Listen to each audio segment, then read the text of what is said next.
Hello. Hey, hello. Hey, how you doing? Is it Yeah, Saarko? that's Saarko, correct? Yes. Okay, perfect. It's That's like it. it's like a Marco, but with an S in the beginning. Yeah, I passed the naming test. Okay, Yeah, cool. absolutely, absolutely. Well, I was in the US for a study abroad, and when I introduced myself, people called me Zach, and although I said Saarko, and well, this is I know it's an unusual name for certain people, so it's all fine. But I'm happy to be here. Yeah, thanks for joining. I guess it's impressive. We already got 9 people, our just at one. So these meetings typically maybe start a few minutes after, just making sure we're getting people join and we'll get started. So yeah, hey everybody, thanks so much for joining. I'm going to wait a little bit, then we'll get started. Yes, no problem.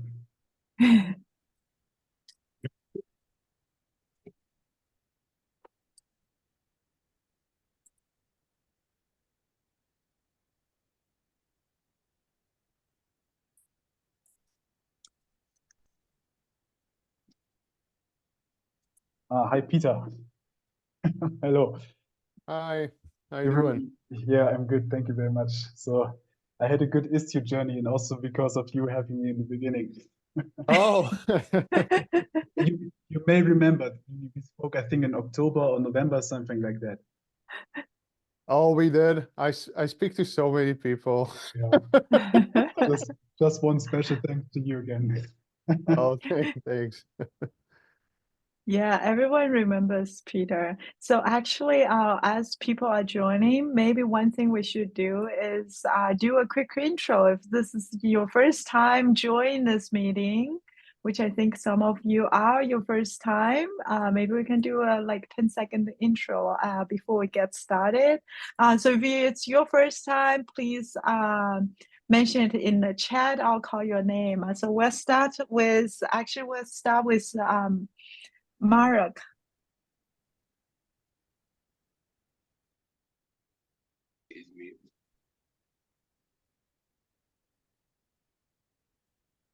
Hey, can you quickly introduce yourself? Hi, I'm Marek. I'm intern at SAP and I work with Istio. Awesome. Welcome. Where are you based? I'm based in Poland. Nice. I guess it's not too late for you. Thank you so much for joining. Thanks. Yeah, Saarko, you want to go next? Yes, I can go next. Yes, hello. My name is Saarko, currently based in Querétaro, Mexico, but originally coming from Germany, working for EISST International, and happy to show you some of our ambient experiences pretty soon. Awesome. I didn't know you were based in Mexico. I know you're 2 hours behind me. That's awesome. Yeah, Welcome, hola, welcome. Hola, yeah. Raymond, do you want to go next?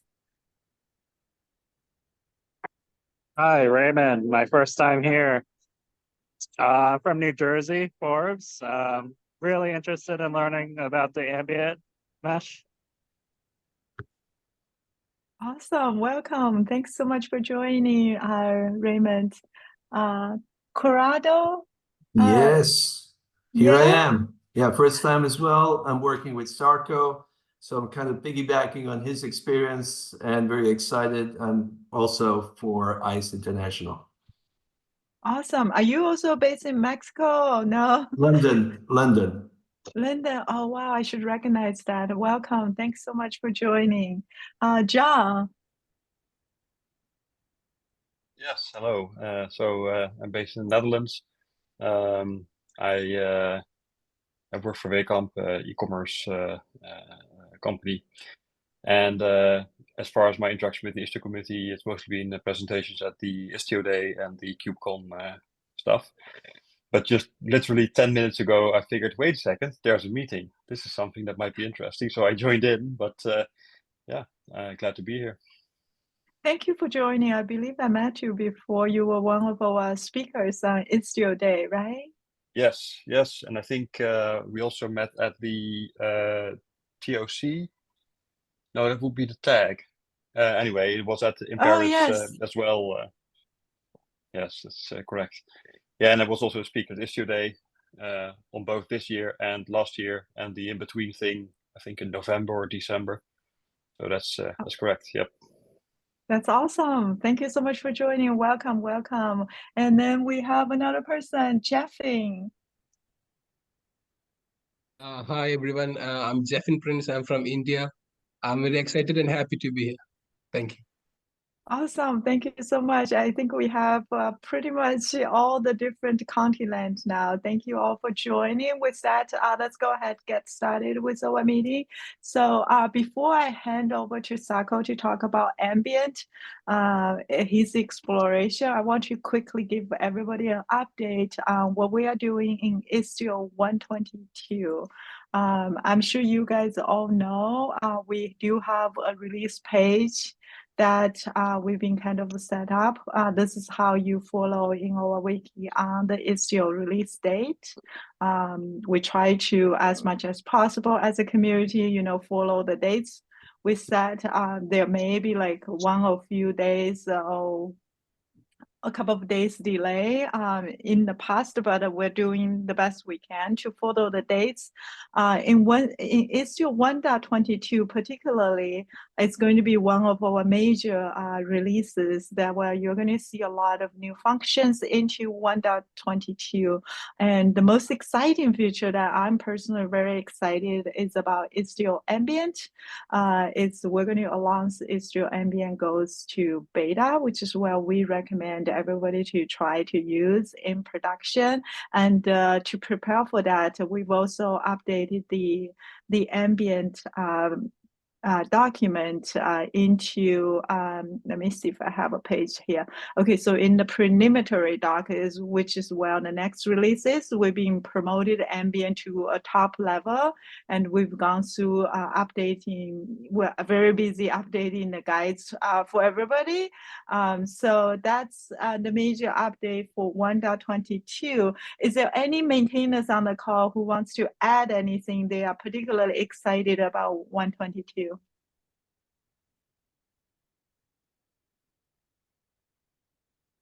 Louis, I'm going to call you if it's convenient for you, and then I want to call to Justin next. You caught me as I was getting water, Lynn. Okay. Well, yeah, I mean, obviously ambient is the big deal in the release. And there's a lot there. There's some refactored APIs around ambient enablement, which we think yields a much better experience, a clearer experience. Also, it's not 100% ratified by the TOC, but it's very likely to be ratified by the TOC that the ambient release won't just be L4, but will include some L7 features as well. So waypoint and some basic deployment topologies will also be at beta. That should be settled next week, but that is currently the expectation. I think most of the TOC is on board, and just have to kind of formalize that. So you will get pretty much the full Istio experience in ambient for single cluster setups, which is pretty cool actually. I don't know. There's obviously been a lot of stuff flying around about evaluating ambient, testing its performance, scale, footprint in particular, and cost. So maybe we'll defer some of that to when Saarko talks about what his experience has been. But you'll probably see some benchmarks flying around. I'm pretty excited by some of those results. There's certainly plenty in the Istio Slack if you want to go dig around in there. But yeah, there's a lot. All right, thanks so much, Louis. Justin, do you want to add anything that's most excited to you? And then Mike, I want you to go next after Justin. Yeah, I'm just excited about the ambient release. I mean, it's been a long time coming. I really think it's going to really open up the Istio to a much larger number of users, just because it's just so much less friction involved in getting it deployed and using it. So I'm really excited about the future of Istio and where it's going with this new architecture option. Awesome. Thank you so much, Justin. Mike, if you're Sure. there. Yeah, hey. So I'm mostly excited about the support for Gateway API 1.1, which is not introducing huge new things, but it's moving things to standard and stable. So the big ones happening with that is Gamma, so Gateway API for Service Mesh. Istio's long had support for East-West Service Mesh using the Gateway API spec, and that's becoming standard, which is really exciting. And then also a gRPC route is becoming standard as well. So yeah, that's what I'm really excited about in this upcoming release. Awesome. Thank you so much, Mike, for that addition. Anyone else wants to chime in who's working on the release? Daniel, do you want to add anything? Not, I mean, I can pretty much echo what everyone else has said. It's just, it's exciting to see something we've worked so long and so hard on move forward. Awesome. Thank you so much, Daniel. With that, I'm going to pass the mic to Saarko, because everybody is here to hear from Saarko and learn from your experience. So Saarko, take it away. Yeah, thank you very much, Lynn. So hello to all the people who have joined. So my name is Saarko. I'm from EISST International, and I'm going to share some of our experiences we had with exploring ambient. And I will start right away with sharing my screen because I prepared a little presentation. And you guys need to tell me if you can see it now. Yes, we can. Perfect. So just a little teaser for those who have been looking into EISST International and didn't find much in the internet. So we are working on a real product, and this is our application we are going to launch very, very soon. The development is practically done. We're doing some cleanup work so that you see that's something tangible we're integrating with ambient. And it's a very nice collaborative suite, building on foundations from the internet and taking the best things. And it's not a revolution, but it's certainly something which does radically something different. It's the same, and here are some kind of similarities from Istio, from going from sidecar to ambient mode, which is building on strong foundations, and now taking the next step with the ambient mode and do things even better, which you also see in my takeaways from a couple of slides later. So let's start with going into our kind of a decision tree and why and how we set up our system. So when starting our infrastructure planning, we of course have had some platform needs, and I will show in this overview how Istio is going to meet those needs we have. So first of all, we have a need for efficiency, for scalability, and for having a dynamic system. And Istio certainly is a cloud native computing foundation graduated project and battle proven. So it showed itself already in the community, but also out in the wild west that it works, and it's working fine. That was one of our arguments why we chose Istio. We have a strong need as we are a privacy focused collaborative suite for privacy enabling features. This means mostly in terms of infrastructure security, compliance enforcements, and so on and so on. And Istio meets them perfectly with its strict security focus and all the capabilities it brings with it.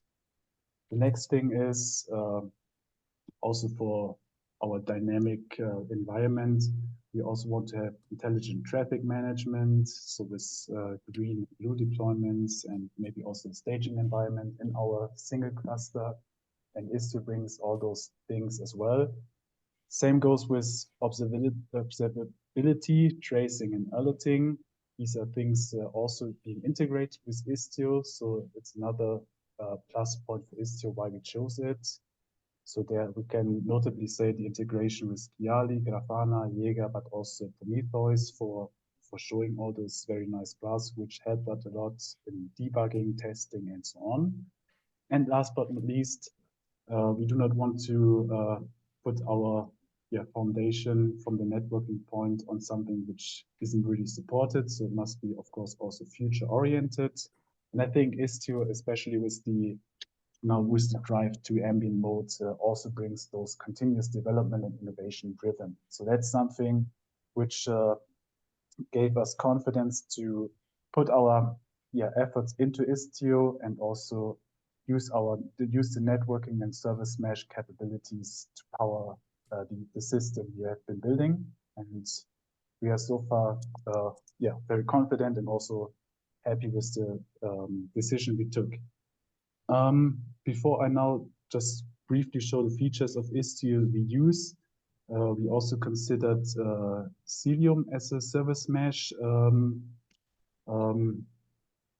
orchestrator. I know saying I'm lacking the right term maybe, and it would have been a good I think alternative as well, but we decided first of all against it since we had Istio already in place with all the configurations and with the available but still in beta usual TLS and some of the features not being available in Cilium. We think that Istio also in terms of the ambient mode now being introduced is the better fit for our system. So just that for the record. Most of you guys are aware of this graph on the right side, which shows in a high-level point of view the different components from Istio and its service mesh components. And we are making use of many aspects of it, notably to say we use ingress and egress gateways, we use the service mesh with the usual TLS. We also use authorization policies in conjunction with peer request authentication, destination rules, service entries, to have our observability, and also to be strict in what's happening in our mesh, especially for our privacy-focused product, of course. So we want to know what's going on there. We use the observability features integrated with the well-known components, of course. And we also tried the east-west gateway to integrate virtual machines. We tested it, but we are not using it in a moment. But that's something we may also take into considerations, in a certain iteration of our product. So that's for the overview of the components in use. I will quickly go through our journey and why we in the end also decided to try ambient mode. We started in November 23 in adapting Istio into our system, and implemented all this listed components. And we're very excited in January to also use Kubernetes version 1.29 for the native sidecar support, which made some of our things in the cluster easier. Notably to say we use Postgres SQL databases for our persistent data for user data we are having, and they rely on some of the initialization containers, which is much easier to handle with native sidecar support. So that was one of the milestones we have been very excited about. And of course, Istio helped us a lot in testing, debugging, load testing, and also in the capacity plannings in the end. And it also helped us to find some bottlenecks in our system, which we could erase before we now have our production launch pretty soon. Most of you guys are aware, of course, that there's a however in adapting Istio, and it's mostly what is addressed with the ambient mode. It is the increase of the resource consumption, which is due to the sidecars. It's nothing serious, but it's definitely notable. And that's also the reason why we decided to try ambient, especially now when it goes in production readiness. Some applications, as you also know, are not Istio friendly. So we have some workarounds, or we call them workarounds in our configurations. And yeah, ambient, I can say that already before I actually show the takeaways, helped us to get rid of them and have a much more simplified configuration and therefore also management of our Kubernetes cluster. We have a non-typical, I would call it non-typical, and this is also the case I'm going to show in 2 slides later. We use an XMPP server, which handles a lot of concurrent long-lived TCP connection, which is consuming a lot of memory, especially when being proxied. And yeah, with ambient, there's still some challenges, but it's all fine. There's nothing we are unhappy with. It's Lynn and I, we had a little discussion about that, so it's all good. And of course, this leads us again to some of our tricks we use. So that's for our journey with Istio, and also actually the foundation why we said, let's go with ambient, check it out and see if it helps us in our operations. Yeah. So giving you a little overview of our cluster profile, we use 6 to 9 Kubernetes nodes. These are spread across 2 to 3 zones. We use GitOps with Flux integrated, using mostly Helm charts for the Istio components and also for others, and some self-managed customized Kubernetes resources. Our system is based on Kubernetes 1.29.1. We have the Cilium CNI, and we use Scaleway, a European-based cloud provider with their main seat, I think, in Paris. And yeah, this is so just to give you some overview. Our adaptation for Istio Ambient happened, a couple of weeks ago when I read the announcement from the Cloud Native Computing Foundation that Istio is going to be promoting ambient to become production ready with this coming release. And I thought, cool, Saarko, you have your private server where you also host an XMPP server and Nextcloud for families and friends.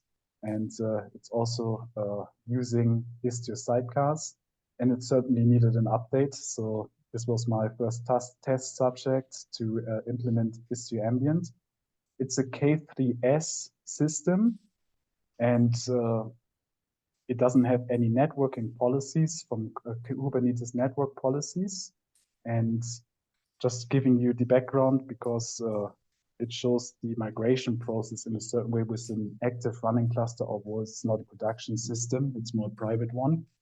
But what I did is, it's a Flanell powered system, no Kubernetes network policies, and also Flux managed. And here I set up the Istio CNI components, deployed it, and basically that worked pretty seamlessly. Installed the new Istio-D deployment with the ambient profile, and then deployed zTunnel. And actually nothing broke, so I was very happy to see that. And restarted all the deployments in that system. So the sidecars went away. I labeled the namespaces before with the Istio ambient label, and had a fully functioning system afterwards. And so this made myself quite confident. That's cool. Very seamless migration, although it is a very simple system.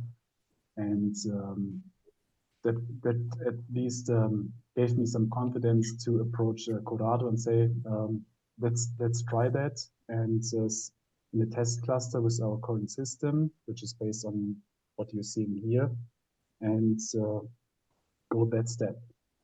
However, as the test system was, of course, a very simple one, our current system was not that seamlessly to be adapted. So my personal experience, I would certainly, as most of you guys would do, of course, test things in a test system first before applying ambient in a production system.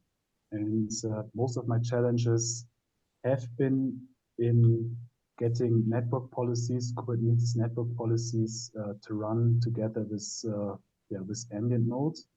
And in the end, it was pretty easy. We are using Cilium CNI, and Benjamin, I think, documented that also in the Istio documentation.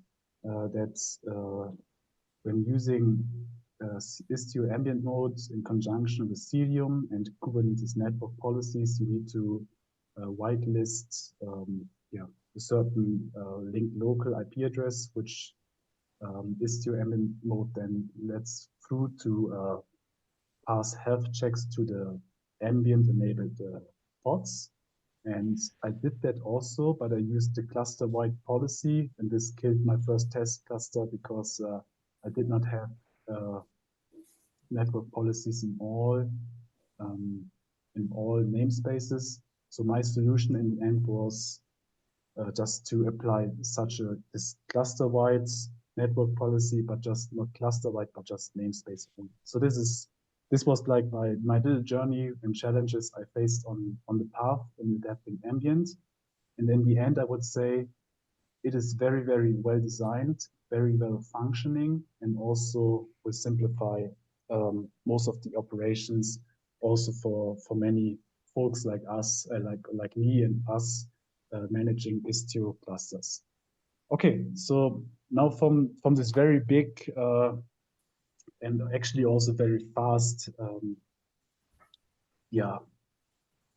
history of our journey into ambient, I will showcase one our XMPP stack, which we have switched also to Istio ambient. You see here a nice Kiali graph, kind of showing the interaction between our XMPP server, which is the one here in the bottom called eJabberD green, which is part in this graph.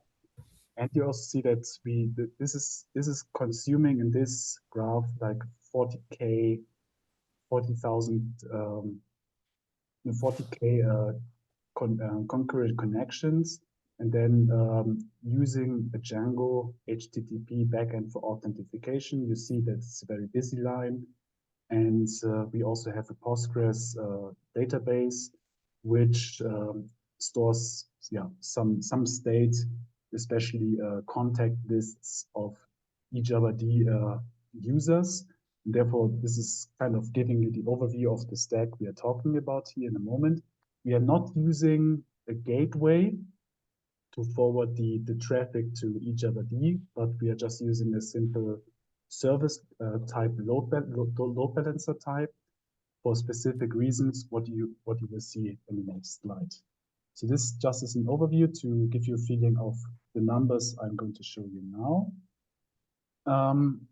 I said we have a scenario of approximately 40K concurrent long-lived TCP connections.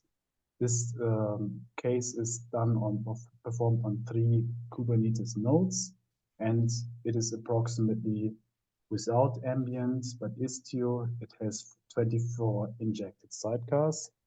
And these are the CPU numbers we are going to have. These numbers will prove a lot of cool things for us and also for the ambient developers. So first of all, on the left side, and that's the same I will show for the memory as well, we have the pure XMPP stack without Istio, how much CPU it consumes.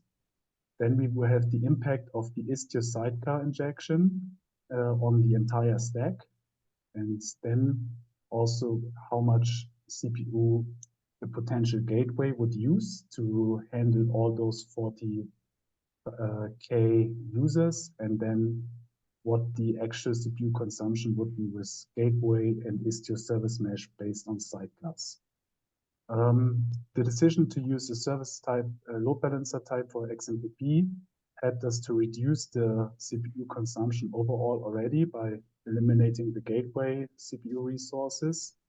But still we thought, okay, there's still potential. So we decided to exclude also the XMPP listener ports from sidecar injection, which also helped us to reduce the CPU consumption overall. And this brought us to the baseline before we explored ambient, which is represented through the baseline here. When we adapted Istio ambient, we have new figures. we got rid of all the sidecars, but we now have Z-tunnel with its CPU consumption. So we already have some saving effects. And we could say that, first of all, for the Istio developers, I think this number is the relevant one for you guys. The switch from the Istio sidecar managed service mesh led to like a 65% decrease of CPU resource usage just by purely switching service mesh sidecar to service in ambient. For us, the savings are minus 40%. Again, we decided to deploy sidecars again on our XMPP servers, which of course brought us back some of the sidecar CPU consumption, but in overall has still a significant saving effect, although we consume 0.2 CPU more, because the savings are in the memory side. So let's go to the observe what happens here in the memory. When we compare, and I think this is a really great result.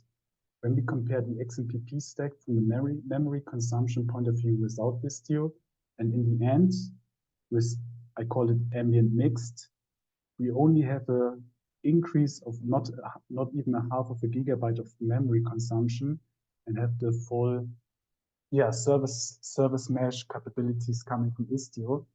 And as you can see here, also in the second last column, deciding to use the sidecar still on the XMPP server reduces our memory consumption by 1 gigabyte. So from the numbers, I would say very cool.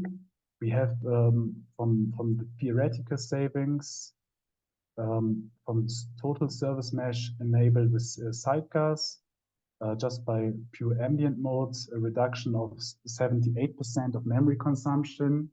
And actually, when we see that from our point of view, with still using sidecars on the XMPP container pods, we could decrease the memory consumption in our example from about 83%. And that brings us practically to the to those conclusions that we have a significant reduction of our infrastructure costs. We save nearly like 20% of our memory consumption overall, and 13% of CPU, which has of course a significant cost impact on our infrastructure planning, and that's pretty cool. And I'm very happy that we have such good results. So, takeaways. Yeah, for us, I mentioned it already, we will benefit financially from ambient. We save approximately 2 Kubernetes nodes overall. So from the XMPP stack, of course, we save, but certainly also from the rest, because the rest is mostly HTTP connection based, and that's something which has even higher CPU memory savings. And of course, we certainly also benefit very much from the operational due to the reduced complexity, which brings ambient a very big plus for the simplicity of management. Yeah, challenges in the adaptation. I mentioned that already in my very long speech without any notes to you guys. Yeah, we had the network policy stuff, which we needed to find out to work in conjunction with. One other thing we also needed to find out is how to convince our cloud provider to let us configure a CIUM. We could use that or we could make this possible with CIUM node config custom resources. And since we also excluded some other ports in our from Istio sidecar injection, we also needed to add some missing policies from usual TLS, but these have been just some smaller adjustment, nothing really major in the adaptation, in the migration from sidecar to ambient mode. Yeah, we still have some to-dos. We need to implement waypoint proxy for for request authentication mostly, and we are also waiting if it's possible. It's not an issue. It's more like maybe it's a current limitation from zTunnel that zTunnel may, in our XMPP example, exclude certain ports from being intercepted, and this will then certainly also reduce the CPU consumption on our side, because then we could get rid of those additional sidecars on the XMPP server. So what do we have in general? I would say simplicity, efficiency, speed, and future orientation, which are the keywords for us for Istio ambient modes. And that's something we really much appreciate, and yeah, are very happy and thankful for that you guys have developed such a great product. Yeah, to conclude and to come to an end, just referring back to our product, just as a personal recommendation. Personally, I would say with the evolution we are having here, I would guide you guys to our current page, where we have a subscription page as well. Personally, I think this is a cool product also, and hey, it's worth to check out. We have a free plan as well, and subscribe. You will be notified. You can check our website, and that's something you certainly know that it's powered by a very good mesh infrastructure, and you can be confident that things go the right way and are always encrypted. So thank you very much for attention and the opportunity to speak to you guys. Wow, this is way more than what I asked for. Thank you so much, Saarko. This is so cool. And I love these words you had describing about ambient, simplicity, efficiency, speed, and future orientation. That's awesome. One clarification question Sure. I want to ask you, and also folks, if you have questions, please raise your hand. We will try to get to you as well. You had confidentiality on each of the slides. I just want to make sure they are not truly confidential, because one of the rules of the community meeting is we record and we upload to YouTube, and we also use some of the contents in the community meeting on Twitter or X. So I just want to make sure you are okay with that. Is that true or not true? Not a problem. Not a problem, I think, yeah. All right, Not a perfect. problem. Thank you so much for that clarification. Now I want to open up to see if anybody have questions for you. It's just fascinating to hear your journey, and thank you for highlighting your pain points too. So very, very useful for us. Of course, we want you guys to be successful, because you might be like the first public user about ambient. So we do want you guys to be successful too. Yeah, I'm open to all questions, if I can answer them, of course. Yeah. Do we have anyone have any questions? Have you looked into ambient with the gateway? Raymond, can you maybe adjust your volume a little bit? It's a little bit low. Let me write it in chat.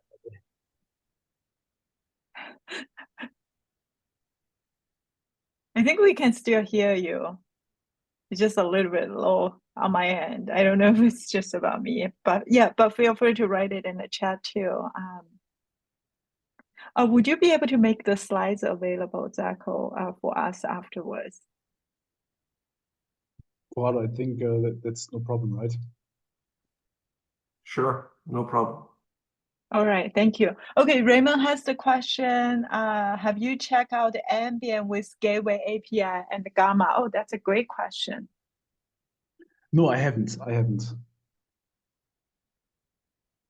So if I understood you correctly, most of the work you are doing zTunnel side, right? With Exactly. layer 4. So you probably don't need a Gateway API or Gamma. Okay, James, we have another question from James. Thank you, Raymond, for that great question. What's your driver for using Waypoint proxy for HTTP traffic in this deployment? I'm not entirely sure if I understand the question correctly. What do you mean with driver? I'm sorry. I mean, so what's the motivation for using the waypoint proxy rather than the direct routing that zTunnel is providing? It's just because zTunnel is limited only to the layer 4 processing, and we have request authentication as part of our solutions, and this is a layer 7 solution. So for those dedicated user interfaces, we will need the waypoint in the end. Okay. Yeah, that's a great answer. And that's, by the way, that's what waypoint intended for, right? When you need a layer 7 functionality, you can choose and pick which namespace you may need it, and maybe some other namespace you don't need it. Now, we have another question from Saarko.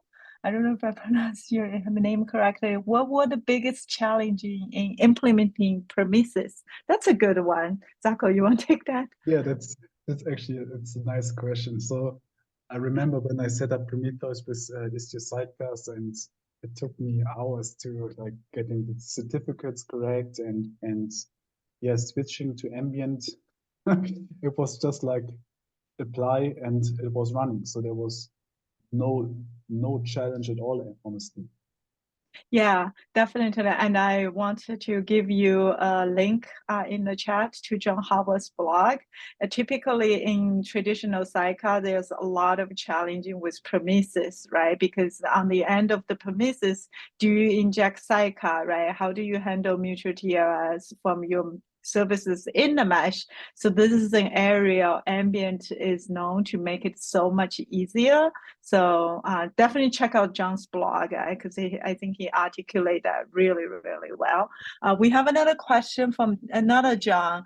Did you exclude Prometheus from injection? Yeah, it was more of a follow-up because the scenario you had, I seen it. It was not for Prometheus, it was Thanos actually, where we had the same issue.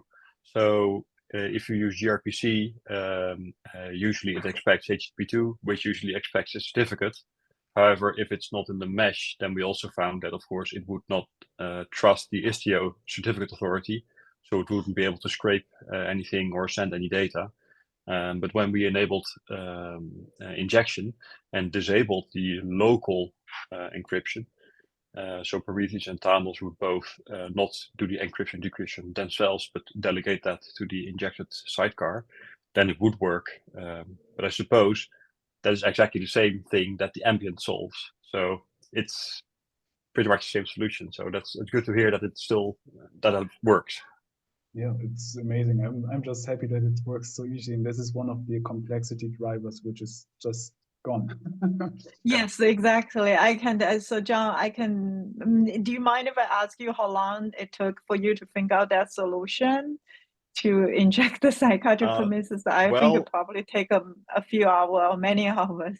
It was actually funny. It didn't take me very long because I had a similar problem with someone else who was running. I think they tried to run Caddy, which is an all-in-one web server with TLS and stuff. And they tried to run that inside a cluster behind an Amazon load balancer behind Cloudflare, and then use that to serve WordPress. So that was a really weird combination of technologies with 3 or 4 layers of indirection and encryption and decryption. And they had the same issue because they were essentially trying to have Caddy trust the Istio certificate authority, and they were debugging it for, I think, 2 or 3 days. And then I just ended up doing a packet capture. So there's this very cool kubectl extension called case sniff, which allows you to start an additional container inside of the pod that you want to sniff. And it can also do that in a privileged manner. So if your pod normally doesn't have the cap.net admin or cap.net raw, I think, you would not be able to sniff the traffic, but with case sniff, you can. And then it was very easy to see that it would try to do a TLS, start TLS connection on an endpoint that was already TLS encrypted. So it would get TLS inside TLS. And then on the receiving endpoint, it would decrypt it, but the TLS inside the TLS would still be encrypted. So it would think, well, this is not a valid protocol, doesn't work. But that is something that's only, you pretty much need like classical network engineering debugging to find that stuff. So in that case, I essentially just got lucky, because then the same thing a couple of months later happened with Thanos and with gRPC, because Thanos doesn't assume that you have a service mesh. So it assumes that it is going to do all the encryption, also using self-signed certificates. But if you run Istio, the non-ambient version, then by default, Istio does the encryption. So then the receiving end doesn't expect plain text protocols, it expects encrypted protocols. But that's not what you're going to get if you're using L7 or Waypoint or sidecar proxies. You're going to get decrypted traffic. So essentially, it's all about the components, the containers that you run on the applications, having different expectations of what they are going to consume. And yeah, if you already know ahead, take Jabber, for example, or a database, or Prometheus, because it can also do binary protocols. They don't expect someone else to be meddling with their stuff. So that's where an L4 tunnel is much simpler, because stuff goes in, stuff comes out, and what comes out is essentially the same as what went in. So the application doesn't need to be informed about any special changes, the sender doesn't, and the receiver doesn't. That makes it easier. But to Saarko's point, if you want to do request authentication, that has to happen at layer 7. So then you must have a waypoint or a sidecar for that to be possible. And that's something that we also ended up. I think Mitch had a good talk about the ambient adoption at KubeCon in Paris, where it's not necessarily that one solution is good and the other one's bad or something like that.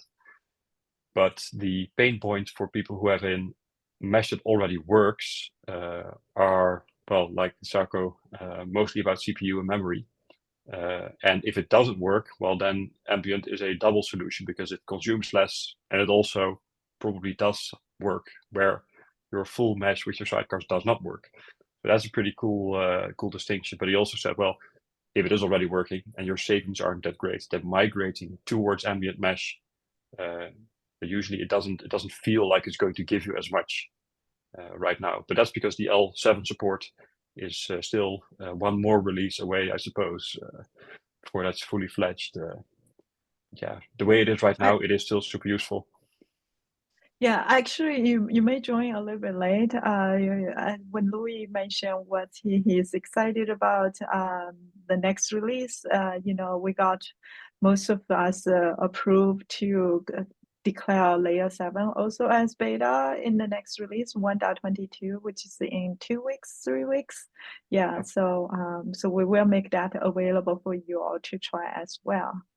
Yeah, that would be pretty cool, because the other thought we had was, well, if we can't do layer 7 right now, then we would want to cross cluster boundaries. You could use an east-west gateway, or you could use a waypoint, or use both if you wanted to. But yeah, it is also just exactly the same as Saarko says. If you want request authentication, well, you're going to need to do some layer 7 stuff. And yeah, that is also one of the amazing features of Istio, of course. Yeah. Totally. Well, great question. Thank you for chiming in. Do we have any other questions for Saarko or for anybody else on the Istio project? If not, we're going to wrap up this call. So I really enjoyed the presentation from Saarko. So if you can, I would appreciate you give an emoji if you also enjoy in the chat. So just let him know, he did a wonderful job. So thank you so much for putting the slides together for everybody and talk through your journey with Istio, and also now your exploration with Istio Ambient. We really appreciate that, Saarko, for your time. And we're also, go ahead, Peter. Sorry, Lynn. Yeah. I wanted for you. But I do have one question that's coming in like from Twitter that I want to channel into this group here. And so the question was around, let me try to summarize it. Don't you have a feeling that Ambient is rushed, maybe still in beta state and not quite ready for production time? And then also half is beta baked half fully. So L4 is going to be beta, and then parts of L7 will be beta, right? Why not wait for everything to be ready? Because this will inevitably lead to issues, confusion, and frustrations. Wow, these are great questions. Yeah, Louis, do you want me to take yes. that one? Yes, please go ahead. So when we say that L7 is beta, right, like it's the overwhelming majority of L7, right? If you think about what Istio provides today, right, we provide sidecars, ingress, right, egress. The configuration that we do for waypoints is very similar to the configuration that we do for ingress. So it's actually not like a lot of code or change in many respects, right? There's some basic plumbing to like enable Envoy to talk HBone. But everything else that sits at a layer above that is pretty similar to the code that you would have seen for certainly the ingress use cases. So if you look at the APIs that Istio supports, right, and what we're saying today will be supported in beta is the gateway APIs for L7 controls, not all of the Istio HTTP routing APIs, so specifically virtual service, though there's some basic support for that, but we're not declaring it beta, and authorization policy, request authentication, etc. Right, so the Istio extensions, that's right, the overwhelming majority of the L7 API surface of the project today.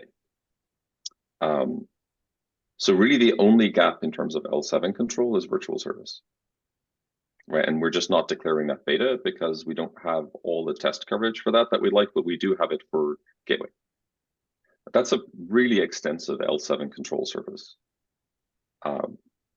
So we actually, right, and because we're going to ship L7 to beta and L4 is going to go to beta, right? That's a really extensive beta, right? Initially, we weren't sure that L7 would be beta ready, but because it's not that different really than the other parts other than HBone, which we've already sorted out for the most part, we feel very comfortable with that. And we have a very extensive testing pipeline and things like that based on the work we've already done for sidecars. So if the release were just to be L4, I think it would be a more valid concern, but that's not the case. And I don't feel like the L7 stuff is rushed. Like we've been working on these APIs and everything for about 2 years. It was more predicated on our ability to make sure that the deployment, installation, and testing was there. And it turns out that bridging that gap was not too difficult in the release. That's why. If that was a lot more work, then it would have slipped into the other release, but we were actually able to pull it in. That's all. Awesome, thank you. I'll point the person on Twitter to the recording or just recap what you said. Oh, it's on Twitter. I was wondering why do you get that question? Awesome, thank you so much, Peter. If I can add to the response for the Twitter question, I also think that the release to me, I'm not an Istio maintainer, but the release doesn't feel rushed to me, especially after talking to so many people who've been working on it. But I do think that releasing it now means that you get feedback much earlier, you get users much earlier, and it also means that if something needs to be adjusted, even just from a versioning perspective, it is much better to do it now than to hope that you capture every possible scenario and do a big bang release that contains everything in a perfect state, because that's just not how software works. We do, for example, use the sorry, continue. Oh no, finish up, Saarko. Yeah, we use, for example, the WASM plugins a lot, and that's been alpha status, at least the CRD version. And while that might be, it is very useful, it's very practical, it adds a lot of value. So even if on paper it wouldn't be a stable release, that doesn't mean that realistically it does not add value. So I also think that it is very easy to say, well, the software says that it's not released for production, so therefore nobody will use it in production. But the reality is that it does happen sometime, and people get a lot of value out of it, even though it might not be as thoroughly tested as you would like. So I think that there's also just the value that it brings as is also pretty big. Yeah, so just so people understand, right? We have a feature maturity track, just like any other project, right? Alpha, beta, GA, or stable, depending on what terms you like to use. All of this stuff is being released to beta, which means that it is well tested, it is valid to run it in production, and that the APIs and behaviors that are declared by those APIs will be stable, right, for a period of time. That period of time is shorter than if we said it was GA, right? So it's like we're calling it beta, but what is being delivered is stable and extremely well tested, right? I have to be very careful with the terminology because people mix GA and stable and beta and everything else. So everything is being released as beta. If something is not, it's being explicitly called out in the release notes. There's a document going around that will make that very clear, and that will be published as part of the release. But we are very comfortable saying that ambient is beta for our definition of what beta means. And that's pretty aligned with pretty much every other open source project's definition of beta in terms of production stable, tested, will fix and bugs, and commit to doing security fixes if we find security issues in it. And the APIs to configure that will be stable for technically, I think the spec right now says 1 release, but I think practically speaking, when we've done this, it's been 2 or more releases for API stability, even for beta APIs. And then there's of course still the option that if someone doesn't feel comfortable, they do not have to use it right now. It is fine to just wait another release.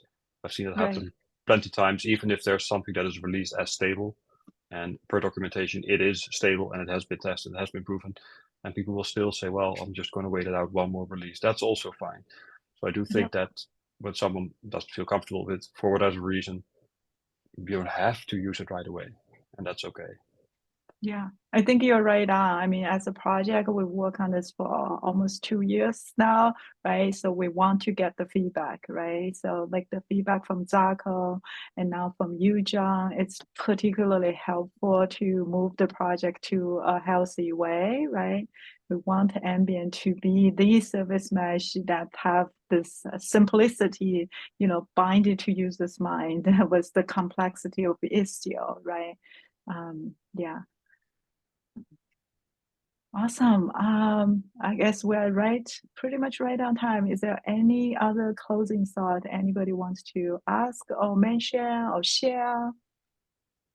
One thing I do want to mention is we're hoping to have this on a monthly basis. We apologize. We were not able to have any user meeting for the past few months, but I'm committed to have a monthly meeting. So if you have any interesting topic, the best person we want to hear is users like you or Saarko. So if you have anything interesting, do reach out to me or anybody on the Istio leadership team, because we want to have this going as a conversation place for you and I and many other people to chat and social. So thank you all so much for joining, and do reach out if you're interested in speaking or have any concerns on the project. Thank you. Thanks so much, Saarko, again. Appreciate it. Yeah, you're welcome. Have a nice day. Bye. Thank you. Bye-bye. Yeah, have a nice day, everybody. Thanks. Bye-bye. Bye.